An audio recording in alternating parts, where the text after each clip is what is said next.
예, 그럼 지금부터 공황 제2강 공황의 사례에 대해서 살펴보도록 하겠습니다. 여기 미리 그림을 좀 그려놨는데요.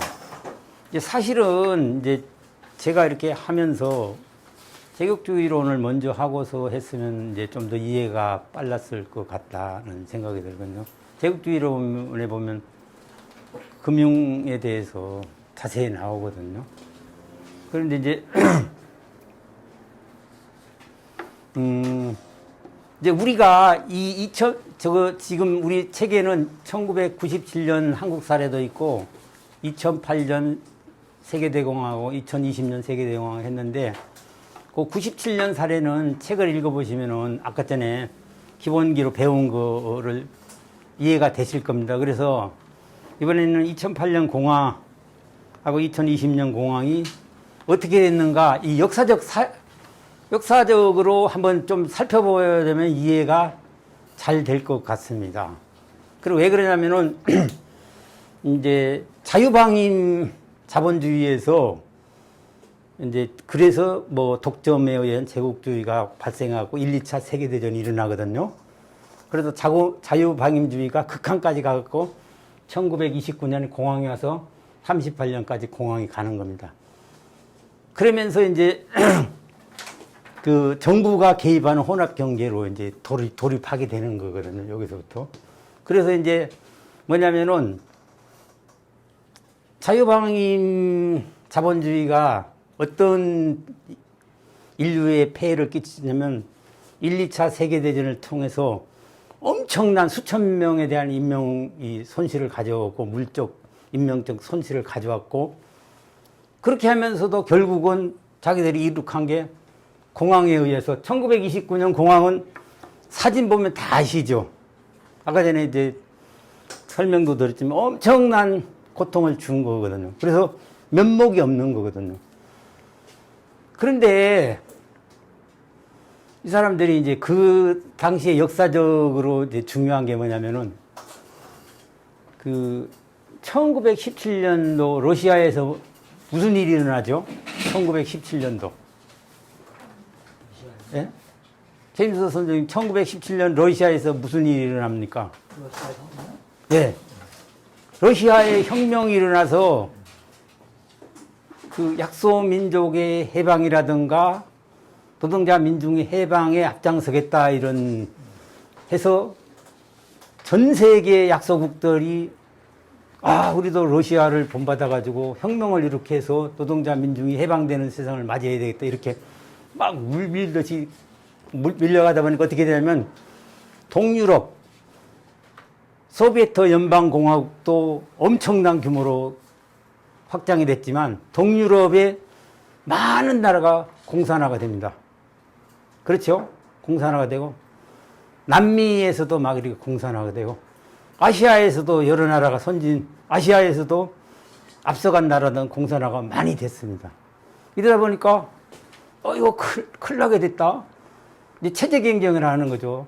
그래서 만든 게 우리는 파시즘은 아니다. 자본주의는 맞지만 파시즘은 폭력적으로 막 이렇게 공황을 해결하려고 그러는 게 파시즘인데 파시즘도 아니고 여기다 적으면 우리는 1929년대 우리는 파시즘도 아니고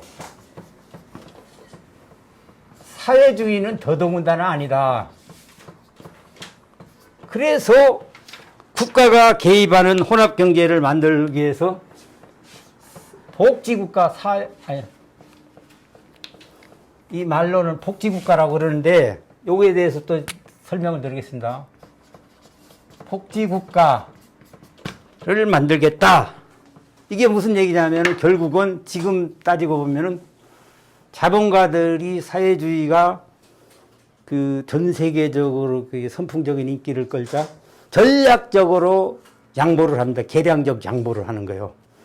언제든지 소유권을 갖고 있으면 이 권리를 회수할 수 있다는 자신감을 가지고서 이게 뭐냐면 뭘로 나타나면 그래서 그래 좀 너희들한테도 떼줄게 이렇게 해서 여기에서 이제 비스마르크 있지 않습니까? 독일의 철혈 재상이라고 알고 비스마르크가 처음으로 그 상해보험이라든가 이런 질병보험 이런 걸 도입하게 되는 게 뭐냐면 거기에서 비스마르크가 주장하는 게 이럽니다. 황제한테 서신을 보낸데 사회주의를 막기 위해서는 채찍만 가지고서는 안 됩니다. 당근 정책을 써야 됩니다. 이렇게 해갖고 나온 거거든요. 여기서 같은 맥락입니다. 그래서 복지국가는 뭐냐?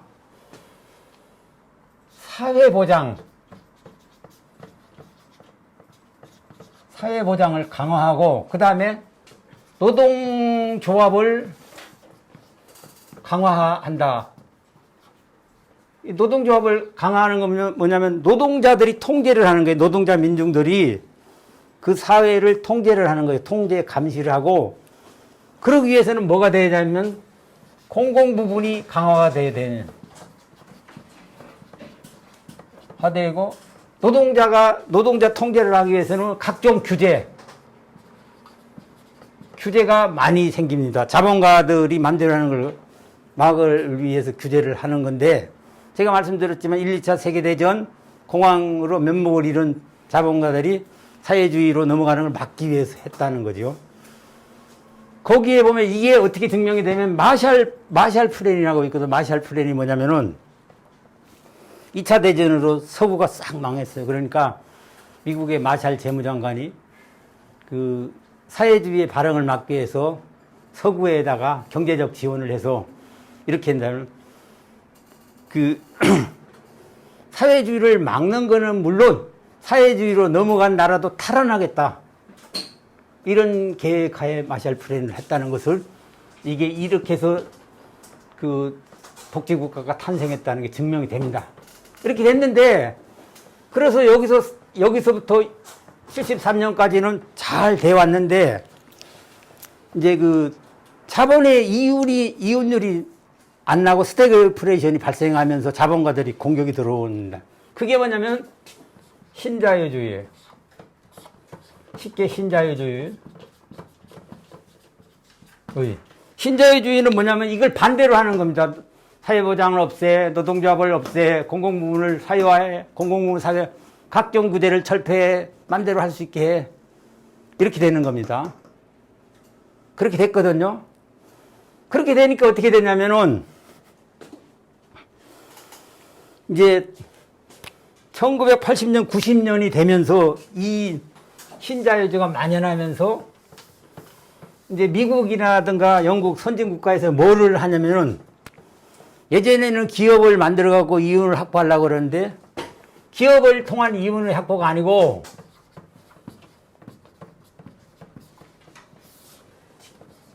금융업을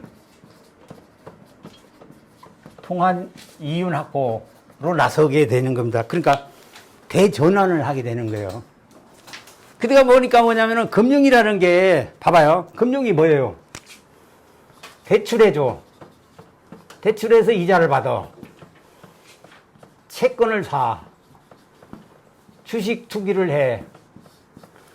이거는 어떤 사회의 새로운 가치나 재화를 생산하는 게 아니에요. 이미 여러분 전 시간에 배웠던 노동자들이 잉여 가치를 생산한 거를 남 오주머니를 털어오는 거, 사기나 투기에 불과한 거예요. 금융에 대해서는. 그래서 금융은 경제를 발전시키는 것도 아니고, 노동자들 고용을 증진시키는 것도 아니고, 이렇게 돼버린 거예요, 금융. 네? 금융화가 됐는데, 이제 더 문제가 되는 게 있습니다. 더 문제가 되는 게, 그러면 적어나마 기업들, 뭐 여기는 상업을 하는 기업이나 공업을 하는 기업, 이렇게 실물 경제를 하는 기업들이 있지 않습니까? 금융화가 이렇게 이루어지니까 이런 기업들이 대주주가 누구 되면 금융회사가 다 대주주가 되니까 그 다음에 또 어떤 현상이 벌어지냐면은 예전에는 기업을 하게 되면 장기적 이윤을 위해서 인적 투자를 많이 하고, 뭐 인력 개발원 뭐 이런 게 있지 않습니까?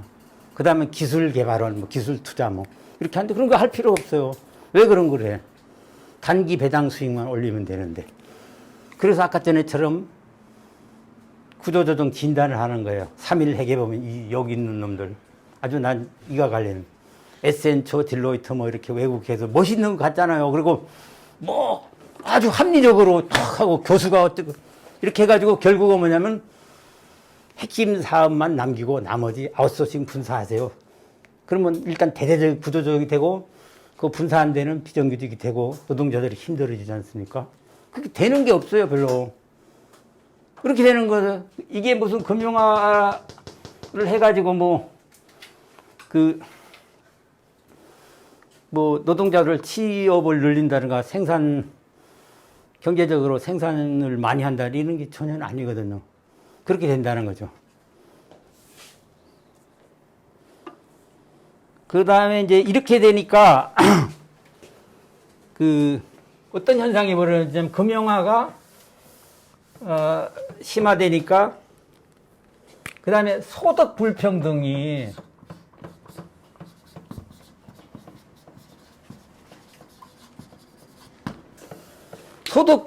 엄청 심화가 됩니다. 이거는 빈부격차라고도 얘기할 수 있어요. 소득 불평등이요. 아까 전에 말씀드렸지만, 막 공항을 수출하잖아요. 국제적으로. 선진국이, 후진국에서. 이거 얘기했잖아요. 1997년에 우리가 IMF가 우리 와서 한 거, 개방하라, 자유하라. 미국 자본이 아무렇게 들어와서 투기하고 빼갈 수 있게 해라. 그래서 다 빼가는 거예요. 그러니까 여기 나오는 것처럼 남미, 위기, 동유럽, 아시아, 후진국들 싹 빼가는 거예요. 다. 임의화폐를 다 가져가는 거죠. 빈부격차가 켰죠. 또 국내적으로도 뭐냐면 투기가 성행하는데 금융화는 소득 불평등을 아주 끝까지 이렇게 격차를 벌리는 건데 어떻게 되냐면 우리가 영끌해서 투자를 한다, 비트코인 한다 이러지만 실질적으로 가만히 보면은 이제 막스가 표현을 이렇게 얘기를 했잖아요. 증권거래소라는 게 증권거래소요. 큰 수족관이 있는데 상어가 작은 고기들 다 잡아먹는 형국이다. 쉽게 이해가 가시죠? 자금이 있죠, 정보가 있죠, 권력이 있죠. 그런 사람들이 다 하는 거 실질적으로 개미는 어쩌게다 뒷걸음질하다 황소 뒷걸음질 쥐잡는 경우 외에는 다 틀리는 거죠. 그래서 이렇게 소득 불평등이 아주 심화가 되는 겁니다. 그래서 이제 우리 상품과 화폐에서부터 3강을 하신 성두현 강사님께서 올 1월에 이제 실업자가 얼마 되는 거 봤는데 157만 명이 우리나라에 실업자가 있고요. 그 공식적인 통계로 10%가 넘었다는 거죠.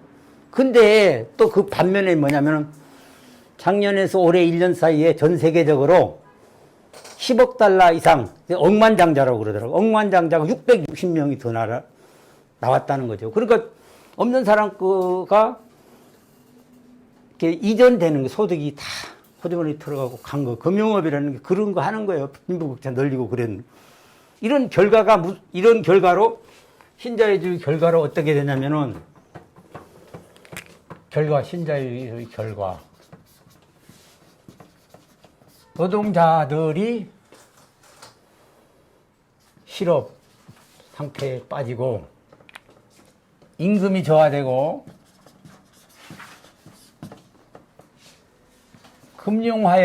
금융화의 결과로 소득 불평등이 심화되는 거거든요. 이렇게 되니까, 돈을 풀고 이래도 돈이 안 들어가는 거거든요. 그래서 경제가 자꾸 침체되거든요. 그러니까 이제 이런 거잖아요. 뭐든지, 우리 노무현 정권 때도 내가 그 말이 참, 이제는 자본주의가 발달해서 고도 성장을 할 수 없다. 그래서 신성장 동력을 찾아야 된다. 이거 신성장 동력. 그때는 뭐냐면은 실버 산업이라고 그래서 기가 막힌 거예요. 노인네들을 이용해서 산업을 융성하다. 이렇게 노무현 정권 때 그렇게 했어요. 그렇듯이 미국에서는 어떻게 됐냐면 지금도 4차 산업혁명 그래갖고 비트코인 하고 그러면 기적이 일어날 것 같이 얘기하지만 그게 아니지 않습니까? 그 당시에 선풍적인 인기를 끌었던 것이 IT 산업, 실리콘밸리를 통해서 IT 산업이 막 지원을 했어요. 그러니까 전 세계적으로 자본의 이윤이 안 나니까 뭐 유유자본이 많았잖아요. 그리고 요 금융업을 통해서 엄청난 유동성이 확보된 상태에서 IT로 여기 보면은 노동자들이 실업이 많고 임금이 저하되고 소득 불평등이 심화돼서 소비력이 줄은 상태에서 IT에 고정자본이 너무 과잉으로 투자가 되는 겁니다. 그러니까 결국 공황이 올 수밖에 없잖아요. 아까 전에 배웠잖아요.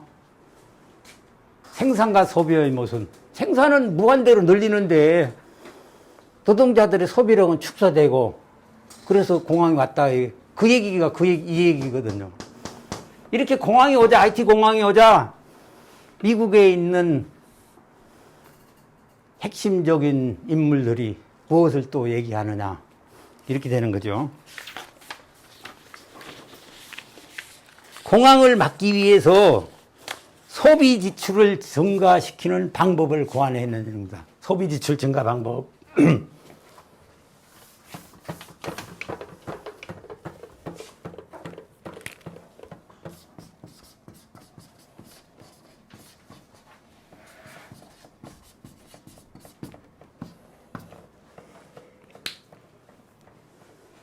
소비 지출 증가 방법이. 이제 첫째로는 중앙은행이 저금리 정책을 씁니다. 저금리 정책. 저금리 정책을 쓰면은 뭐냐면은 이게 되게 쉬운 거예요. 어떻게 보면 산수인데 저금리 정책을 쓰면은 주택 가격이나 자산 가격이 폭등을 하게 됩니다. 그 예를 이제 이해를 쉽게 하기 위해서 한번 보여요. 그래서 재산 가격이 오르면 부의 효과, 내가 부자가 된 것처럼 해요. 그래서 소비력이 증대되는데 왜 그렇게 되는가를 이 공식을 통해서 간단히 말씀드리겠습니다. 예, 우리가 주가라는 건 뭐냐면 주가는 배당금이 있어요. 배당 수익. 배당금을 이자율로 나누는 겁니다. 이자율을 나누는데 예를 한번 들어볼게요.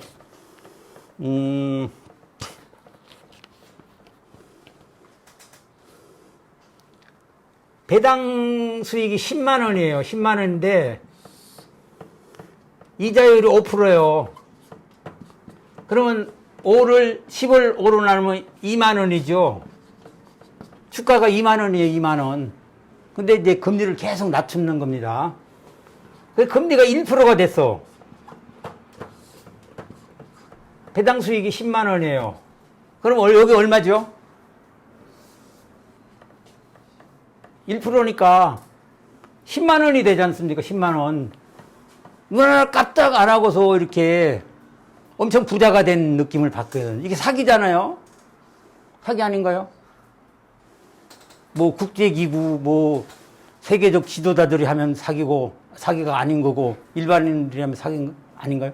이게 사기잖아요, 이게. 간단한 거잖아요. 이래 집값을 올려서 부자가 된 것처럼 부의 효과를 줘서 소비를 진작한 거거든요. 이전에 이게 이제 핵심적인 소비 지출 증가 방법이고 또 그전에는 뭐냐면 2003년도에는 처음에 또 이렇게 한번 간을 본 거예요. 이 사람들이. 뭐냐면 카드를 남발한 거예요. 학생이고 뭐 미취업자들한테도 막 해서 막 하니까 파산을 많이 하니까 이걸로 안 되겠다 그래서 이렇게 저금리 정책으로 바뀐 거고 중앙은행이. 그 다음에 이제 금융기관들은 또 무엇을 했냐면은 금융기관이요. 소비 진작 방법으로 저소득자나 신용불량자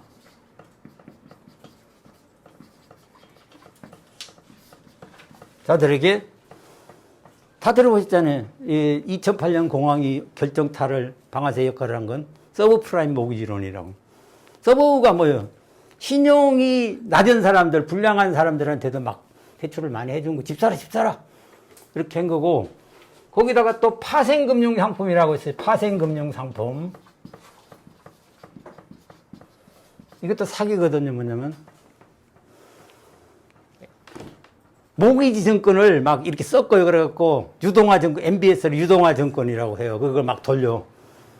그러게 이게 뭐 어디에 얼마가 나갔는지도 모르고 이게 진짜로 좋은 건지도 모르고 이게 사기거든요. 그래서 그 소비 지출을 막 증가를 시켰는데 이게 이제 이미 그 IT 공항에서 과잉 자본이나 과잉 생산이 엄청난 데다가 제가 그 고정 자본 거기 할 때 말씀드린 신용에 의한 자금 조달에 의해서 은폐되는 거예요. 이게 과잉 자본, 과잉 생산이 있는 은폐된 거잖아요. 그랬다가 이제 2007년도에 이제 광란의 광풍이 불기해서 막 파산하기 시작하는 거예요. 그러다가 2008년에 미국 제4위 투자 기업인 리먼 브러더스가 이제 파산을 하게 되니까 막 난리가 나서 비상이 걸려가지고 바로 자본주의가 이제 망한다. 빨리 구제금융을 안 하면 자본주의가 망하는 거. 그러니까 이제 서둘러가 몇천억 달러의 구제금융하고 그다음에 금리 인하하고 막, 예? 그다음에 양적 완화 막 하고 그 유명한 벤 버냉키. 벤 버냉키가 이제 별명이 헬리콥터 벤이거든요. 뭐냐면은 돈을 막 찍어서 뿌린다. 이게 왜 이런 일이 발생했냐면은 이 사람들이 이제 그 벤 버냉키 밀턴 프리드먼의 제자들인데 이때 1929년 공항에 왔을 때 관리통화제도에 의해서 돈을 찍어내서 공항을 막았어야 되는데 그 돈을 안 찍어냈기 때문에 공항이 깊이 들어갔다 이렇게 엉터리 이론을 가지고 지금 막 이렇게 돈을 막 찍어내는 겁니다. 엄청 찍어냈어요. 그런데 그렇게 하고 이제 그게 해결이 안 되고 2020년도에 대공항을 왔는데 이제 그게 뭐냐면은 기준금리 낮추고 양적 완화하고 구제금융하고 이게 뭐냐면은 사실은 노동자들을 쥐어짰잖아요. 그리고 금융회사들은 배를 막 불렸는데 자기들마다 과도하게 하다가 구제금융하고 뭐 이런 거는 뭐냐면은 그 이윤은 자기가 가져가는 거예요. 이윤의 사유화, 비용의 사유화, 노동자들한테 전가하는 거예요. 구제금융 주면 그 세금으로 다 메꿔내야 되니까. 아까 전에 제가 한국 GM 사장님들이 뭐냐면 지원금 받아가지고 구조조정하는 데 쓴다고. 왜 그런 걸 우리 돈을 갖다가 우리 자르는 데 쓰냐. 우리가 할게. 그럼 니들 꺼져. 이렇게 할 수 있다는 거죠. 그런 것들을 우리가 여기서 확인하고 앞으로 그런 활동들을 해야 된다는 거죠. 그래야 이제 공부를 하는 의미가 있는 거고. 그래서 2020년 공항은 뭐냐 하면은 아까 전에 공항의 이제 역할에서 말씀드렸듯이 공항이 과잉 자본, 과잉 생산물을 폭력적으로 파괴를 해서 미약하지만 재생산 조건을 다시 확보하는 건데 재생산 조건이 확보가 안 되는 거죠. 파괴 안 되니까. 그러니까 이제 중병 들린 것처럼 병아리 졸듯이 계속 허약하고 이렇게 해서 마약 내지는 인공호흡기를 달지 않으면 곧 죽게 된 상황이라는 거죠. 자본주의 자체가 막다른 골목에 왔다는 거죠. 예? 근데 이제 여기서 또 하나 이제 예를 들으면은 그 얼마나 이제 자본주의가 막다른 골목에 왔는가를 아실 수 있겠습니다. 이제 뭐 구제금융이니 양적 완화니 그렇게 해서 돈이 어마어마하게 풀렸잖아요. 그러니까 이게 이제 금융이라는 건 사실은 부가가치를 창출하거나 잉여가치를 창출하는 게 아니기 때문에 부채 경제를 부추기는 거거든요. 부채를. 어디서 돈이 나와요? 그 돈 찍어내면 다 그 빚으로 가는데 그거 갖다 빌려줬으니까 부채 경제인데 정부 부채, 가계 부채, 기업 부채인데 하나만 말씀드리겠습니다. 기업 부채가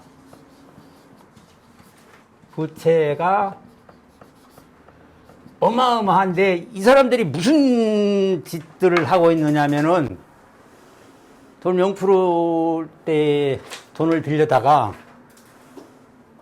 뭐 다른 회사 국채나 다른 회사 그것도 사는 것도 있지만 그거보다 더 중요한 게 자사주를 매입하는 겁니다. 자사주 자기 회사 주식을 많이 사면은 남들이 보기에는 저기가 뭐가 있는가 보다. 주가가 막 올라가면 그럼 배당 수익 올라가는 거거든. 그럼 또 그거 갖다 갚고 땅 짓고 헤엄치기잖아요, 이렇게. 그러니까 뭐 경제가 발전할 수가 없지 않습니까?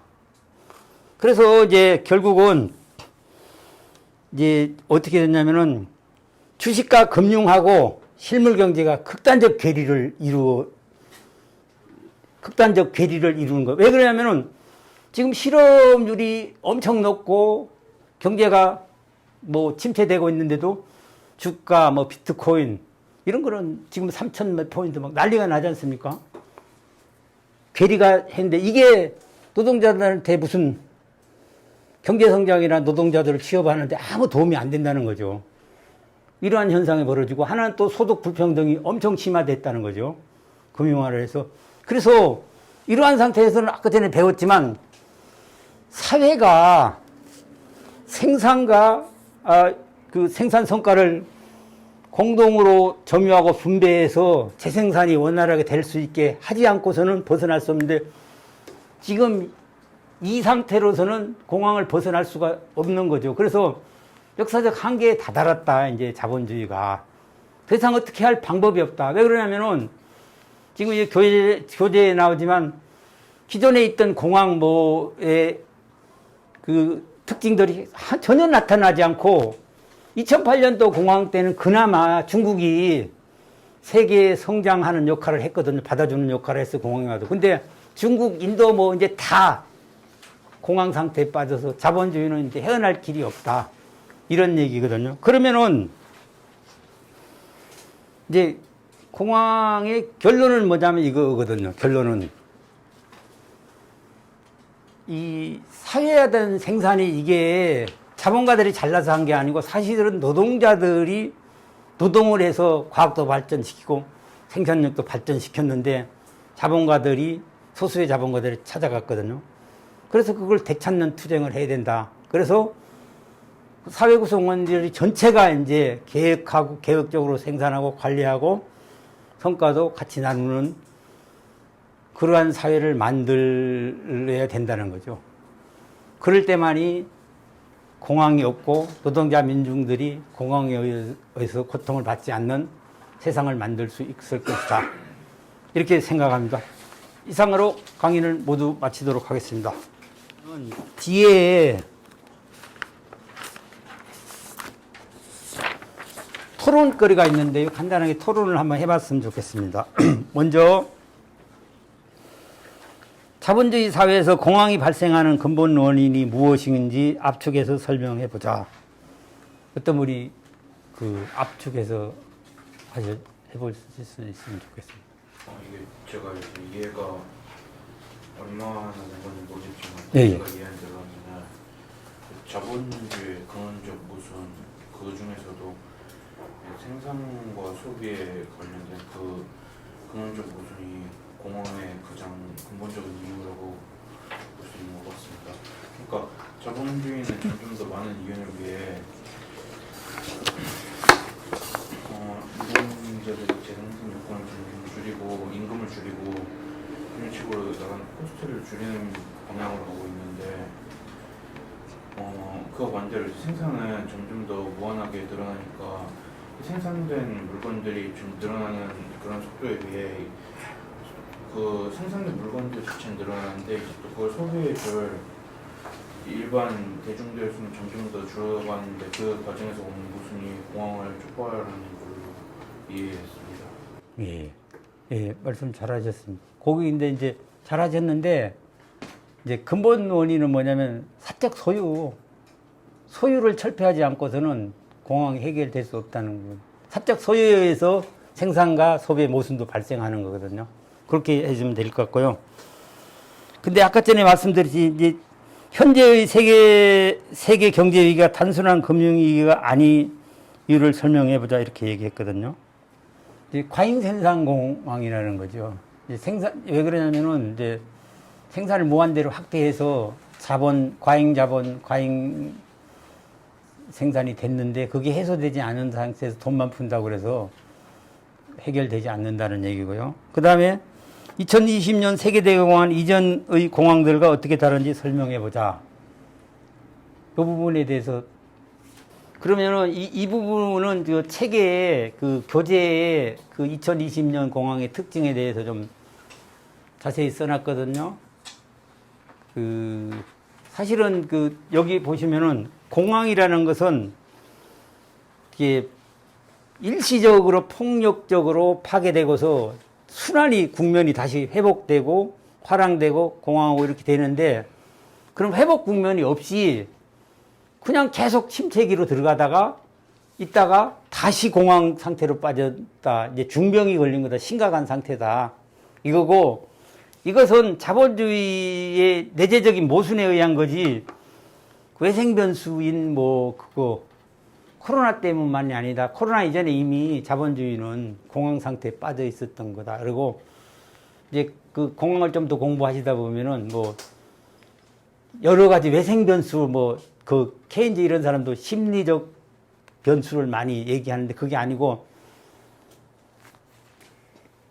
또 이제 뭐 태양 흑점설 뭐 이렇게 하고, 태양이 뭐 주기적으로 했기 때문에 그 생산이 안 되고 한다는 외생 변수에 의해서 계속 핑계를 대는 이론들이 나옵니다. 그게 아니고, 아까 전에 말씀드렸지만 공황은 자본주의에 내재된 근본적인 모순에 의해서 발생하는 것이다. 이렇게 말씀을 드릴 수 있겠습니다. 오늘 강의 말씀드린 것 중에서 질문 있으신가요? 질문 있으시면 해주시면 제가 아는 데까지 답변을 드리고, 모르는 건 또 공부해서 또 다음에 또 답변 드리면 되니까요. 네, 말씀해 주세요. 그 공항에 대한 해결책으로 협력과 계획 등 경제 체제 말씀하셨잖아요. 네. 이제 그 계획 경제는 공산주의 통해서 실패했다라고 좀 이야기해야 되는 상황이 아닌가 해서. 그렇게. 제가 이제 그 말씀을 한번 드릴게요.